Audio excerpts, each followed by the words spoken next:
ভাবতেছো তোমার জন্য বুঝি মা বাবায় তেমন দোয়া করে নাই? জানো না তোমার পরীক্ষা শুরু হয়ে গেছে। মা রাতের বেলা ঘুমায় না, যায় নামাজে গিয়ে কাঁদছে আর বলছে, ও আল্লাহ আমার সন্তানের পাশ করায় দিও। তুমি কোথাও ব্যবসার সফরে গেছো, মা দোয়া করছে আল্লাহ আমার সন্তান যেন বিপদে না পড়ে। তুমি তো আরামে খাও, বন্ধু নিয়ে আড্ডা দাও, কিন্তু মা কারো সাথে আড্ডা দেয় না। বাবায় ডাক দিয়ে কয়, বিবি মনটা এত দুর্বল কেন? বলে আমার সন্তানের চিন্তায় পেরেশান।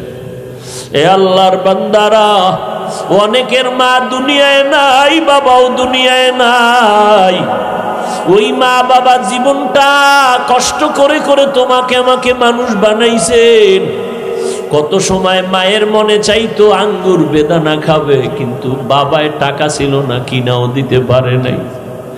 অনেক সময় বাবার মনে চাইতো ইলিশ মাছ দিয়ে খানা খাবে, কিন্তু ইলিশ মাছ কেনার মতো টাকা তার হাতে ছিল না। আর সন্তান তোমার ফ্রিজে ফল আর ফল, তোমার ঘরে ফলের অভাব নাই, ফ্রিজে মাছের অভাব নাই, কিন্তু কি লাভ হবে? যার অন্তরে ফল খাওয়ার আশা ছিল সে তো সাদা কাফনের বাসিন্দা হয়ে গেল। যার মাছ দিয়া খানা খাওয়ার আশা ছিল সে তো সাদা কাফনের প্যাকেট হয়ে কবরে গেল। কবরে যাওয়ার পর একটা দিন খবর নেও নাই। ওরে যেই মা তোমার আমার ঘুমের মধ্যেও খবর নিয়েছেন, রাতের বেলা ঘুমায় গেছি, মশারি টানাই নাই। হঠাৎ সকালবেলা ঘুম থেকে উঠে দেখি মাথার উপরে মশারি টানানো। আমি মাকে বললাম, মা আমি তো মশারি টানাই নাই, কে মশারি টানাইছে? মা বলে, বাবা রাতের বেলা ঘুরতে গিয়ে দেখি তোরে মশায় কামড়ায়, আমি মা তাড়াতাড়ি মশারি টানায় দিয়েছি। ওই মা বাবার সাথে বেয়াদবি করিস না রে যুবক।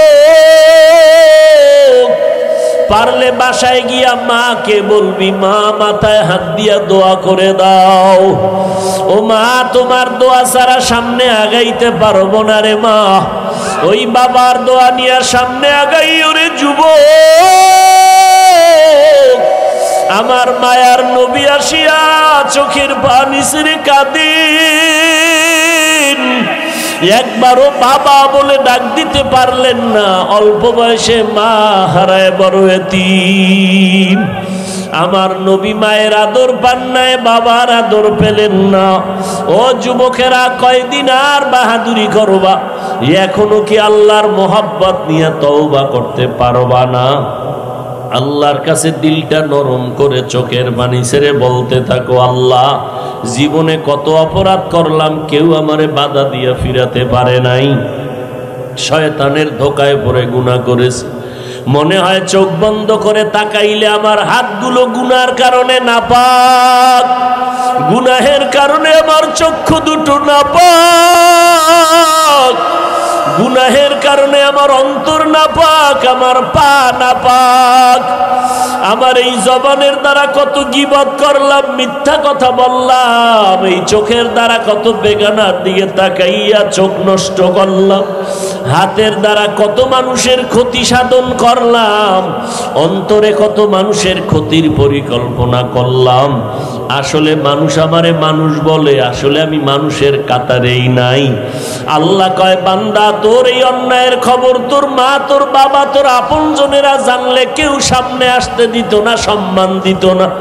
কিন্তু আমি আল্লাহ কত দয়ার মালিক, আমি আল্লাহ পাক রব্বুল আলামিন তোর উপরে বেজার হই নাই রে গোলাম। তোর অন্যায়ের খবর মা জানলে তারাই দিত আর বলতো, যা আমার সামনে আসবি না। আর আমার মাওলায় যে কেমন দয়ার মাওলা। আমার আল্লাহ বান্দা তোর হাজারো অন্যায় করার পরে বারবার ডাকে, আয় আয় আয়। ও বান্দা, রহমতের দরজা দিয়ে আমি আল্লাহকে একবার আল্লাহ বলিয়া ডাক দাও। আরে আমার দরজা ছাড়িয়া তুই কই যাও? যেদিকেই যাবি সেদিকেই জাহান্নামের আগুন। ওরে বান্দা তুই যেদিকেই যাও দিকেই তো জাহান্নাম। পারবি জাহান্নামের একটা সেকেন্ডের আগুনের গরম সহ্য করতে পারবি? এরে দুনিয়ার সূর্যের গরম সইতে পারো না রে গোলাম। একটা মশারির কামড় সইতে পারো না রে বান্দা, মশার কামড় সইতে পারো না। মশারি টানাইয়া ঘুমাও।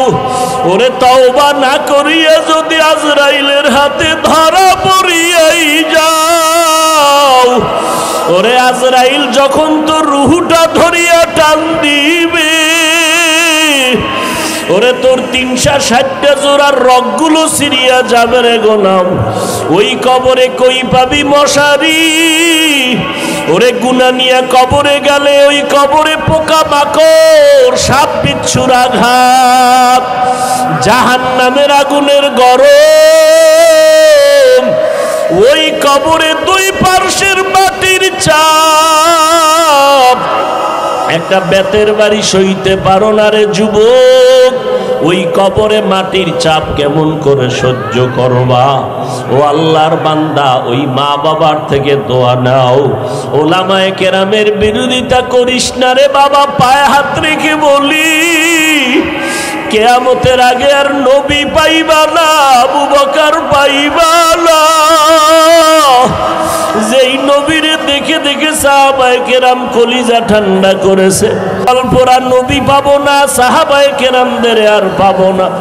আমাদের সামনে থাকবেন ওলামায়ে কেরাম, তাদেরকে মাথার মুকুট বানাইয়া সম্মান করো, পরামর্শ নিয়ে চলো। ওলামায়ে কেরাম আহলে হক আল্লাহওয়ালাদের নেক নজর নাও। মা বাবা বেঁচে থাকলে বাসায় গিয়া মাকে বলিও, মা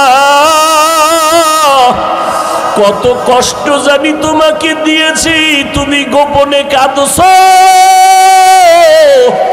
আমার কথায় কষ্ট পাইয়া কত গোপনে জানি কান্না করেছো রে মা, মাফ করিয়া দাও। আর কোনোদিন কষ্ট দিব না রে মা। আমার মাথায় একটু হাত বুলাইয়া দোয়া করিয়া দাও, আর যেন আমি গুনার পথে না যাই। ও আল্লাহর বান্দারা, তওবা করো, মনে মনে আমার আল্লাহকে ডাকো, আর বলতে থাকো, আল্লাহ এই ময়দানে মনে হয় যেন আমার মতো গুনাহগার কেউ নাই। আমি আজকে থেকে তওবা করে নিলাম, আর গুনাহ করব না রে আল্লাহ। নামাজ ছাড়বো না, বেপরদায় চলবো না, মা বাবারে কষ্ট দিব না, উলামায়ে কেরামের বিরোধিতা করব না, দেশ ও জাতির বিরুদ্ধে ষড়যন্ত্র করব না, আর দাড়ি কাটবো না, বেপরদায় চলবো না।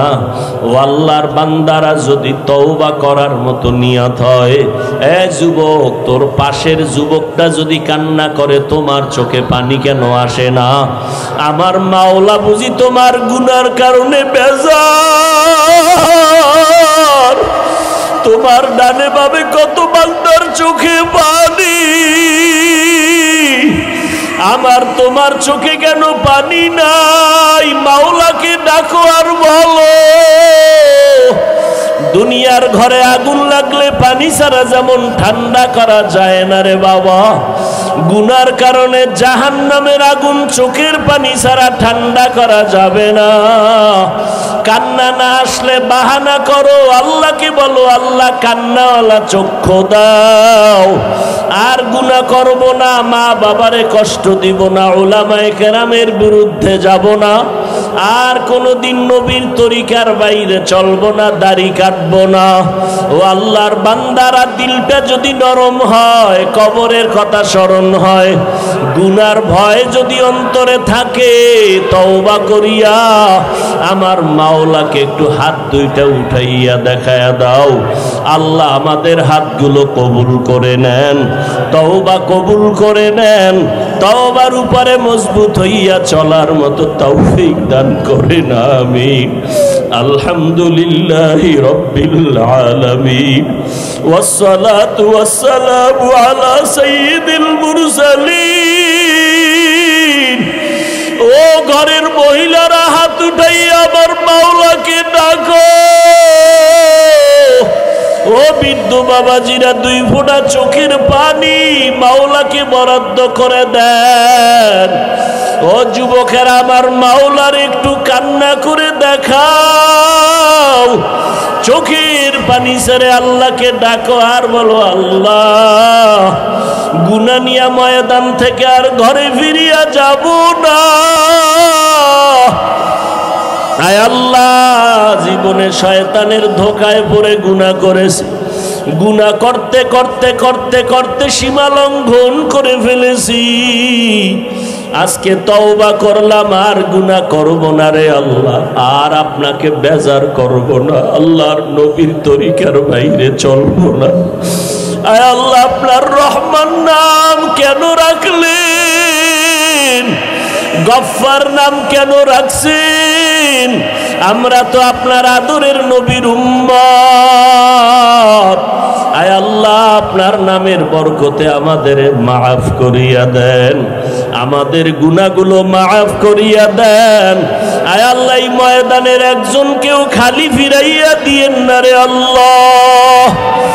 ধানের সাথে চিটাগুলো যেমন একই দামে বিক্রি হইয়া যায়, এই ময়দানে নেককার বান্দারা আছে, মাওলা তাদের উসিলাম গো গুনাহগারদের মাফ করে দেন আল্লাহ। আপনি যদি আমাদের ফিরাইয়া দেন, আমরা কোথায় যাব? আপনার রহমতের দরওয়াজা ছাড়া আর কোনো দরওয়াজা নাই। দুনিয়াতে সূর্যের গরম সইতে পারি না, জাহান্নামের আগুনের গরম কেমন করে সহ্য করব রে আল্লাহ। শয়তানের ধোকায় পড়ে গুনাহ করেছি, আর গুনাহ করব না রে আল্লাহ। আয় আল্লাহ, ময়দানের সবাইকে মাফ করিয়া দেন। আয় আল্লাহ, এই ময়দানে কি আপনার কোনো কান্নাওয়ালা বান্দা নাই? কারো চোখে কি পানি নাই রে মাওলা? আপনার পছন্দের বান্দা কি নাই? আয় আল্লাহ, যার হাত আপনার কাছে পছন্দ তার উসিলায় সবাইকে মাফ করে দেন। আয় আল্লাহ, সারা দুনিয়াবাসীকে মাফ করে দেন। ফিলিস্তিনের মুসলমানদের কান্নার আওয়াজ রক্তের বন্যায় ভেসে যাইতেছে রে মাওলা। রহমতের চাদর দিয়া হেফাজত করেন, জালেম দুশমনদের হেদায়েত দেন, না হয় ধ্বংস করে দেন আল্লাহ। আয় আল্লাহ, বাতিলের মোকাবেলায় বিজয় দান করেন আল্লাহ। ঈমান আমলের শক্তি বাড়ায়া দেন। আমরা যারা হাত তুলেছি জানি না কার মা নাই, কার বাবাও নাই। যেই বাবা এমন কোন দিন রাত নাই যে মোবাইল করিয়া খবর নেয় না, আজকে যার বাবা নাই তাকে খবর নেওয়ার মতো কেউ নাই। মা যার নাই তার কলিজায় বড় আঘাত। সবাই যখন মা বলিয়া ডাকে তার কলিজাটা ছিঁড়িয়া যায়। আয় আল্লাহ, সবার কবর জান্নাত বানায় দেন। যার মা বাবারা বেঁচে আছে হায়াত বাড়ায় দেন আল্লাহ। আয় আল্লাহ, দীর্ঘ নেক হায়াত দান করেন। যারা অসুস্থ বিছানায় চোখের পানি পড়তেছে, হসপিটালে অসুস্থ সবাইকে সুস্থতার নেয়ামত বাড়ায়া দেন। আপনার মতো বড় ডাক্তার আর কেউ নাই রে আল্লাহ। আমাদের সবাইকে সমস্ত কঠিন রোগ থেকে চির হেফাজত করেন আল্লাহ। আয় আল্লাহ, ঘরে ঘরে শান্তি দান করেন, সুন্নতের বাতি জ্বালায়া দেন আল্লাহ। হেদায়েতের নূর দিয়ে আমাদের সিনাটা ভরপুর করে দেন। আম্বিয়ায়ে কেরাম, সাহাবায়ে কেরাম, শুহাদায়ে কেরাম, আউলিয়ায়ে কেরাম, আসাদায়ে কেরামদের মাকাম জান্নাতে বাড়ায়া দেন। আয় আল্লাহ, যারা ব্যবসা করে, চাকরি করে, সবার কামাই রুজিতে হালাল ভাবে বরকত বাড়ায়া দেন। হারাম থেকে হেফাজত করেন আল্লাহ। আয় আল্লাহ, নবীজির সুন্নাতওয়ালা জিন্দেগি দান করেন। নবীজির রওজা বাইতুল্লাহ জিয়ারতের তৌফিক দান করেন। আয় আল্লাহ, বাইতুল্লাহর গিলাফ ধরে লাব্বাইক বলার তৌফিক দান করেন। নবীজিরে ঘুমের ঘরে মোলাকাত করায়া দেন, নবীর সাথে ঘুমের ঘরে মোলাকাত করায়া দেন। আল্লাহ, আয় আল্লাহ, গুনাহমুক্ত জিন্দেগি দান করেন। আমার কলিজার প্রত্যেকটা যুবকের কবুল করে নেন। হেদায়েতের নূর সিনায় দান করেন। মোবাইলের গুনাহের থেকে হেফাজত করেন। রিয়া হাসাদ কিবির দূর করে ইখলাস দান করেন। এতগুলো মানুষ এক জায়গায় জমা করে আমি মোনাজাত দেওয়ার সুযোগ হবে না, কিন্তু আল্লাহ পাক কোরআনের ব্যানারে নবীর মহব্বতে এক জায়গায় হাজির করেছেন। এখানে বৈশা যদি একটু আমিন আমিন বলে চোখের পানি ছাড়তে পারি, একজন আর আমিন কবুল হবে তো সবার আমিন কবুল হয়ে যাবে। বালিশে মাথা লাগায় একটু চিন্তা করবেন, কই ছিলেন, এখন কোথায় আছেন, পরবর্তী সময়ে কোথায় যাবেন। ফিলিস্তিনের মানুষের কান্নার আওয়াজ, মায়ের সামনে বাচ্চাকে জবাই করা হয়, বাচ্চার সামনে মা বাবাকে হত্যা করা হয়। এক বাবা দেখি মিষ্টি বিলাইতেছে, কি ব্যাপার? ফিলিস্তিনি মুসলমান মিষ্টি খাওয়ায় সবাই রে হাসে। হাসেন কে? জান্নাতে যাওয়ার একটা সহজ পথ হলো শাহাদাতের দরজা দিয়ে ঢোকা। আমার কয়েকটা সন্তান ওই ইসরায়েলের বেঈমানেরা হত্যা করেছে, শাহাদাতের পেয়ালা পান করেছে। আমি খুশি হয়ে গেছি, এই জন্য মিষ্টি খাওয়াইতেছি। আমি অপেক্ষায় আছি, এই পথ দিয়া আমিও জান্নাতি হয়ে যাব। আপনার কোনো মুসিবতি নাই, ওরা নামাজ পড়তে গেলে বাধা, মসজিদে গেলে বাধা, ওরা আল্লাহকে ডাকলে বাধা। কিন্তু বাংলাদেশের মুসলমান নামাজ পড়লে হিন্দুরাও বাধা দেয় না, বৌদ্ধরাও বাধা দেয় না। হিন্দু ফ্যাক্টরিতে যারা কাজ করে তারাও বলে মুসলমান তোমার সময় মতো তোমার ধর্ম পালন করিও।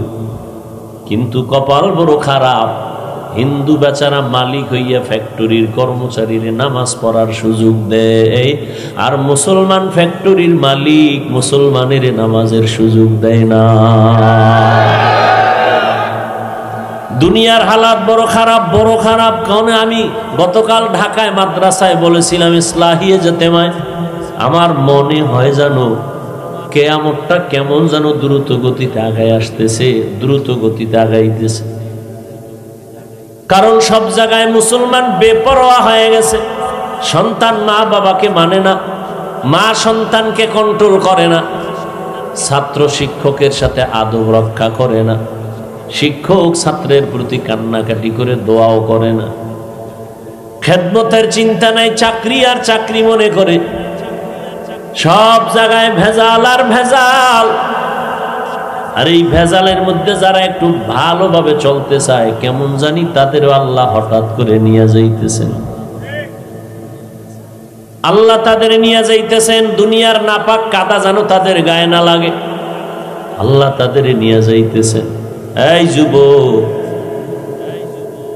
তুমি যে শিশু ছিলা, তুমি কি ভুলে গেছো? আজ তোমার ভেতরে যৌবনের অনেক পাওয়ার। তোমার মা, তোমার বাবা, তোমার দাদা দিয়ে নজর করো, তারাও তো তোমার মতো একবার এক সময় পাওয়ার ওয়ালা ছিল, আজকে লাঠি ছাড়া চলতে পারে না। এমন একটা দিন নাই মরণের খবর নাই, যুবকের লাশের আওয়াজ নাই।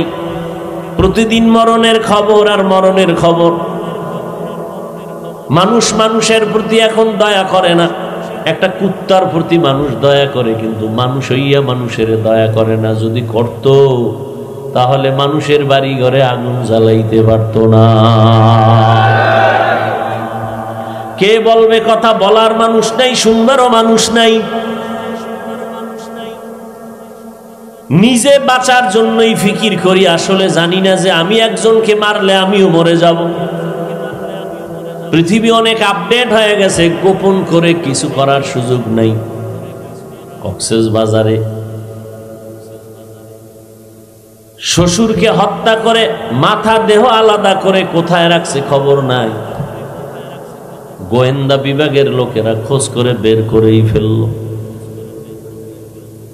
যুবক যদি চিন্তা করত ওই একটা মেয়েকে পাওয়ার জন্য আর একজনকে মাইরা ফেলাইছে, আর মেয়েও জেলখানায়, যুবকও জেলখানায়, কি হইল এর ফলাফল? সব শেষ।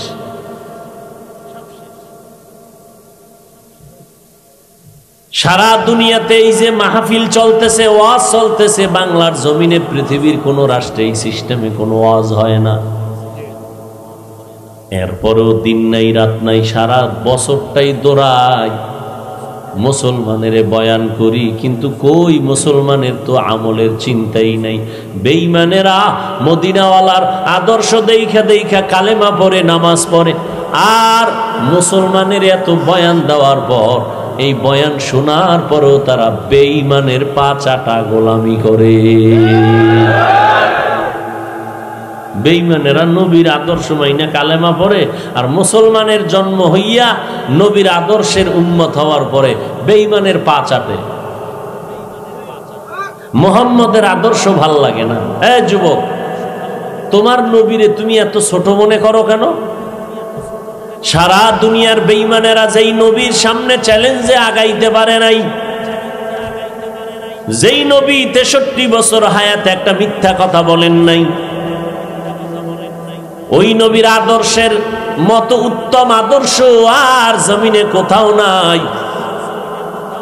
কোন মহাপণ্ডিত দাঁড়াইয়া যদি বলতে পারো, হাফিজ ভাই মুহাম্মদের আদর্শ ছাড়া আরো সুন্দর আদর্শ আছে, আমি বলবো দেও, আমি মুহাম্মদেরটা বাদ দিয়া আমি তার আদর্শ গ্রহণ করব। নাই নাই, নবীর থেকে উত্তম আদর্শ আর কারো মধ্যে নাই। ও যুবক, বলো ওই সৃষ্টির শ্রেষ্ঠ নবীর আদর্শের ভেতরে চুল কাটার নিয়ম আসেনি? কও, সবাই কও, দিলকে নরম করে বলো, আছে? তো বেঈমানের পা চাটো কেন চুল কাটতে গিয়া? মুহাম্মদের আদর্শ ভাল লাগে না, আবার যদি কেউ আশেকে রসুল, তো জুতার বাড়ি খাওয়া ছাড়া তোমার আর কি আছে?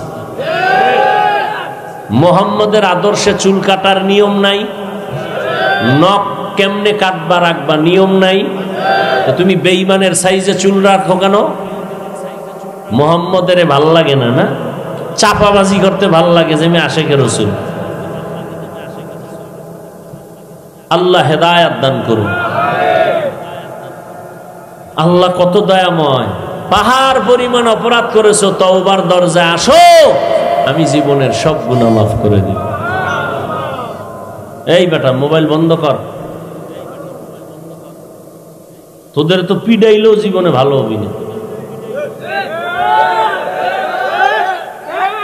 ধ্বংস করে দিল মোবাইল, মানুষের ঈমান, আমল, ইজ্জত, চরিত্র সব নষ্ট করে দিল। লজ্জা শরম দিন দিন শুধু কমতেই আছে। ১৫০০ বছর আগে রসুল বলেছেন, লা ঈমান লিমান লা হায়া আলা, যাদের লজ্জা নাই তাদের ঈমান নেই। ছবি তোলার জন্য পাগল, এই পাগলটা যদি আল্লাহর ইবাদতের জন্য হইতা, নামাজের জন্য হইতা,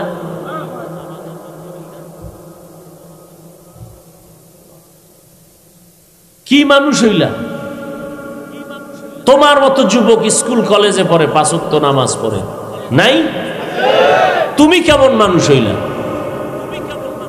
না তোমার চরিত্র ভালো, না ব্যবহার ভালো, মাও বরদোয়া করে, বাপ বরদোয়া করে, সবাই বরদোয়া করে, জীবনে বরদোয়া কামাই করলা? বাহাদুরি করো।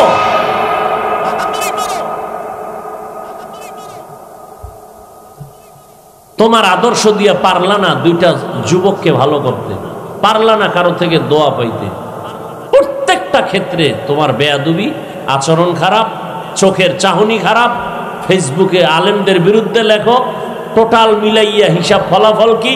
তোমার পুরা জীবনীটাই শুধু বরদোয়া পাইছো, বরদোয়া। এই কামাই করলা জীবনে?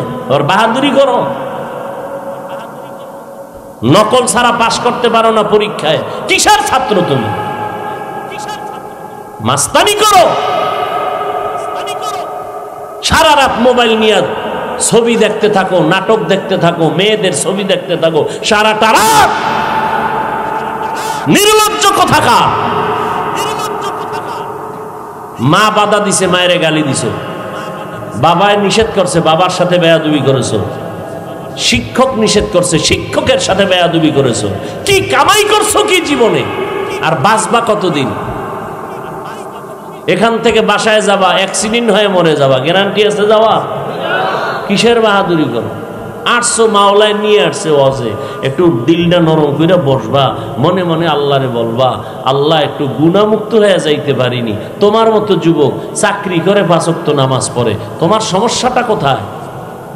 তুমিও মানুষ, আমিও মানুষ। তোমার টুপি মাথায় দিলে শরম করে, শরম। তুমি কি হিন্দুর বাচ্চা নাকি? আর আমিও তোমার মতো মুসলমানের বাচ্চা, আমার টুপি মাথায় না দিলে শরম করে। তুমিও মানুষ, আমিও মানুষ, নাকি তুমি হলুমান? তা তোমার টুপি মাথায় দিতে লজ্জা করে কেন? আমার দাড়ি না রাখলে লজ্জা লাগে, তোমার দাড়ি রাখতে লজ্জা লাগে। আমার লম্বা পোশাক না পরলে লজ্জা লাগে, তোমার পরতে লজ্জা লাগে। কি আজীব! অথচ তুমিও মুসলমান। তোমার আমার আল্লাহ এক, নবী এক, কাবা এক, কোরআন এক, হাদিস এক, সব এক। তোমার পাও ধরতেছে আলেম ওলামারা, তোমার এটা গায়ে লাগে না? না, আলেম ওলামারা পাও ধরে ধরে কান্দে কান্দে কান্দে কান্দে বুঝাইতেছে, আসো বাবারা নামাজ পড়ো। একটা গালি দেয় না কেউ। এরপরও 2-1টা কথা একটু গরম হয়ে গেল নাকি বারবার ক্ষমা চায়, ভাইরা মাফ করে দিয়েন, আবার মোনাজাতে আল্লাহর কাছে মাফ চায়। কি বাহাদুরি! মোবাইলে ছবি দেখতে দেখতে চেহারাটা নষ্ট হয়ে গেছে। বিড়ি টানতে টানতে টানতে টানতে কলিজাটারে নষ্ট করে ফেলেছে। আল্লাহ হেদায়েত দান করুন।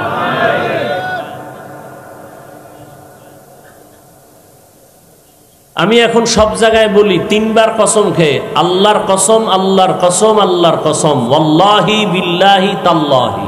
3 বার কসম খেয়ে যে কথাটা বলতেছি, যুবকেরা লিখে রাখিস, ভুলে যাবি। মরার আগে যদি কেউ বিছানায় পঙ্গু হইয়া মরতে চাও, লিখে রাখ, যুবকদেরকে বলছি, মরার আগে যদি বিছানায় পঙ্গু হইয়া মরতে চাও, তাহলে শিক্ষকদের সাথে বেয়াদবি করবি। 3 বার কসম করে বললাম আল্লাহ। হাসিস না, হাসির কথা বলি না, যা বলছি তাতে কান্নার কথা বলছি। অন্তরের তামান্না, আমার সন্তান পাহাড়ে গেছে, আসে না, যদি একটু মোলাকাত হতো ভালো লাগতো। সন্তানের মায়ার টানে আম্মা যান পাহাড়ের কিনারায় চলে গেলেন। হাঁটতে হাঁটতে দিনের বেলা, রোদের প্রচন্ড তাপ, পাহাড়ের নিচে দাঁড়াইয়া উপরে নজর দিলেন, সূর্যের তাপে তাকানো যায় না। হাতটাকে কপালের উপর, এই সন্তান, তোর মা পাহাড়ের নিচে আসছে, তোর সাথে একটু দেখা করতে চায়, মোহাব্বতের মোলাকাত। সন্তান আওয়াজটা শুনছে পাহাড়ের উপরে, কিন্তু নামাজের মধ্যে দাঁড়ানো। এখন চিন্তায় পড়ে গেল, দিলে দিলে ভাবতেছে, মা ডাকছে, মায়ের ডাকে সাড়া দিব নাকি নামাজ পড়ব। সিদ্ধান্ত নিয়ে নিল, আমার মা ডাক দিছে, জবাব দিব না, আমি মাওলার মোহাব্বতে নামাজে দাঁড়ানো আছি। জগৎ বিখ্যাত ইতিহাস।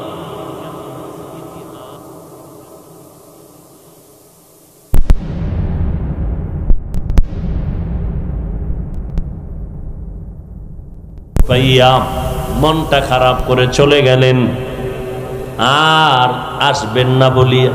কিন্তু বাড়ি যাওয়ার পর আবার পরের দিন মনের ভিতরে তুফান। সন্তানের সাথে যদি একটু মোলাকাত হয় তাহলে দিলটা ভালো লাগবে, কলিজা ঠান্ডা হবে। মা সন্তানের মায়ার টানে আবার হেঁটে হেঁটে পাহাড়ের কিনারায় গিয়া দাঁড়ালেন। দাঁড়াইয়া আবার ডাক দিছে, সন্তান। দুনিয়ার কোনো বান্দা, কোনো বান্দি তাকে আল্লাহর থেকে আলাদা করতে পারবে না। কার থেকে? আল্লাহর থেকে আলাদা করতে পারবে না। আল্লাহর থেকে আলাদা হয় কেমনে বুঝেননি? কেমনে বুঝাই? বাইজিদ বোস্তামির নাম শুনছেন না?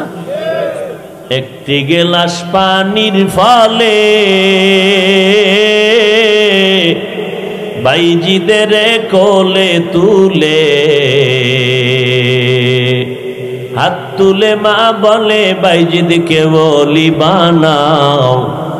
মায়ের দোয়া লও হে মুমিন, মায়ের দোয়া লও, মায়ের দোয়া লও হে মুমিন, মায়ের দোয়া লও। বিপদে পড়বে না তুমি যখন যেথায় যাও, বিপদে পড়বে না তুমি যখন যেথায় যাও। মায়ের দোয়া লও হে মুমিন, মায়ের দোয়া লও, মায়ের দোয়া লও হে মুমিন, মায়ের দোয়া লও। যার কারণে বাইজিদেরই নাম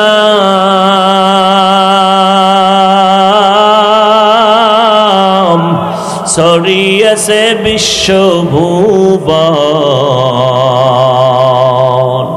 ছোট্ট শিশু বাইজিদেরই মতো সবাই হও, ছোট্ট শিশু বাইজিদেরই মতো সবাই হও। মায়ের দোয়া লও হে মুমিন, মায়ের দোয়া লও, মায়ের দোয়া লও হে মুমিন, মায়ের দোয়া লও। বিপদে পড়বে না তুমি যখন যেথায় যাও, বিপদে পড়বে না তুমি যখন যেথায় যাও। মায়ের দোয়া লও হে মুমিন, মায়ের দোয়া লও, মায়ের দোয়া লও হে মুমিন, মায়ের দোয়া লও। মায়ের দোয়ার কারণে আর চোখের পানির কারণে আজ তুমি দামি হয়েছো। ওই মা বাবার কষ্ট, চোখের পানি আর দোয়া না থাকলেই চেয়ারে বসতে পারতাম না। ও সন্তান, তুমি টাকার মালিক হইতে পারতা না। মা বাবা চোখের পানি আর দোয়া না করলে তুমি পরীক্ষায় ভালো নাম্বার পাইতা না। ওই মা বাবায় যদি চোখের পানি ফেলে দোয়া না করতেন, সম্মানের চেয়ারে বসতে পারতা না।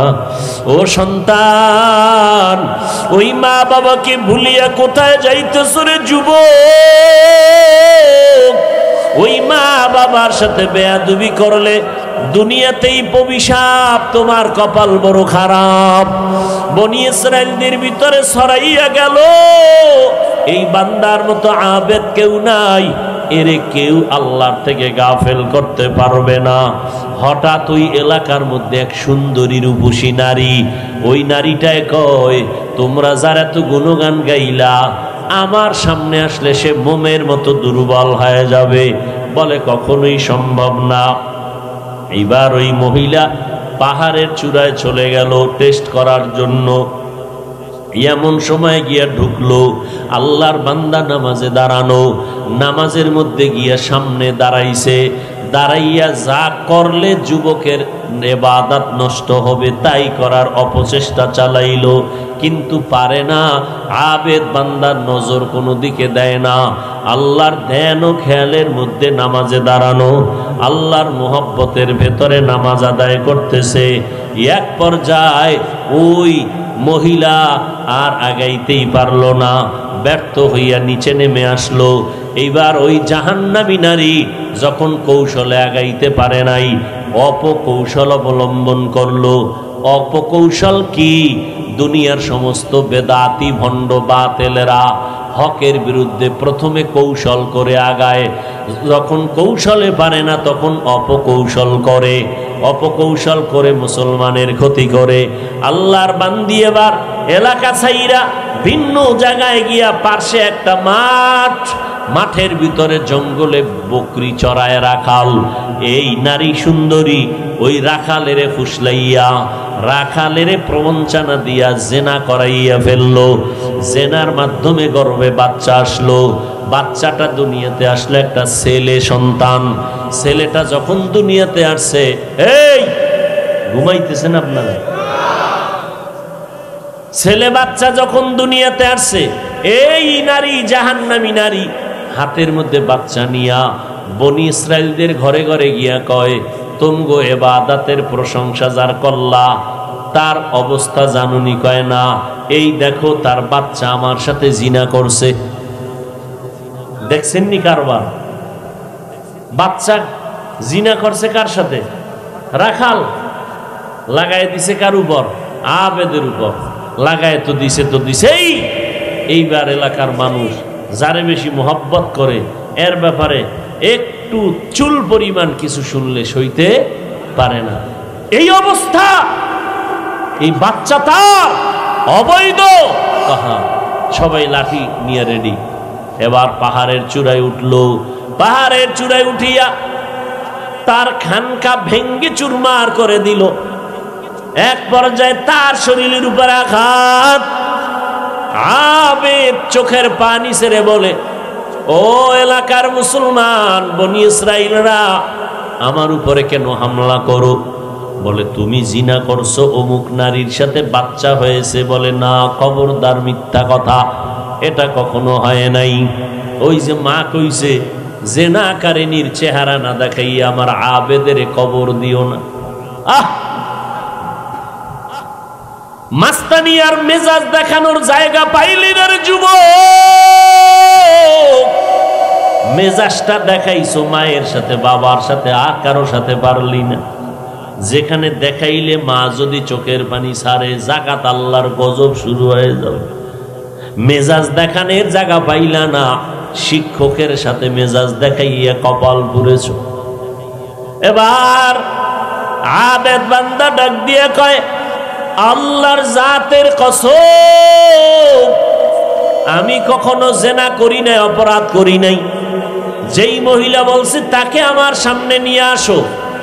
এবার বাচ্চা সহ জিনাকারিনী মহিলারে নিয়ে আসা হলো। মহিলা আসছে, আল্লাহর বান্দা আবেদ 2 রাকাত নামাজ পড়ে কান্না শুরু করছে, আল্লাহ তুমি যদি আমাকে হেফাজত না করো, ইজ্জত না হেফাজত করো, আমার উপায় নাই। মোনাজাত দিয়া কান্নাকাটি করে জিনাকারী মহিলার সামনে আসছে। মা বলছে, জিনাকারীর চেহারা না দেখাইয়া মরণ দিবা না। আল্লাহর আবেদ বান্দা জিনাকারিনী মহিলার সামনে হাজির। মহিলার সামনে এসে বলে, কি ব্যাপার? আরো পাশের এলাকার মানুষ সব রেডি। মহিলা বলতেছে, এই বাচ্চা তোমার, তুমি আমার সাথে জিনা করেছো, নাউজুবিল্লাহ। এইবার আল্লাহর বান্দা বলে, এই এর সাক্ষী আছে? কয় নাই। কয়, বাচ্চাটা আমার হাতে দাও। হাতের মধ্যে বাচ্চাটা নিল। বাচ্চাটা হাতের মধ্যে নিয়া এইবার আবেদ আল্লাহর গোলাম বাচ্চারে লক্ষ্য করে, দুধের বাচ্চারে কয়, এই বাচ্চা, বল তোর বাবাকে। সাথে সাথে বাচ্চার জবান খুলে গেল। বাচ্চা ডাক দিয়ে কয়, আমার বাবা হলো রাখাল। কাদের কুদরত দারি বার কামাল, আনতা রব্বি আনতা হাসবি জুল জালাল, তুহি কাদের জলিলুল্লাহ জাহাদার, বহর হালে তুহি মেরা নিগাহদার। ভাইরা আমার, আল্লাহর বান্দাকে হেফাজত কে করছেন? কিন্তু মায়ের বরদোয়া কবুল হইছেনি, জেনাকারীর চেহারা দেখছেনি। এ যুবক, যদি বলো পায়ে হাত দিলে আমরা আর অপরাধ করব না, মায়ের সাথে, বাবার সাথে, শিক্ষকের সাথে, বল আমি নিচে নাইমা তোর পায়ে হাত দেই। কারণ মা বাবার দোয়ার যে কত ফল, এটা বোঝানো যাবে না।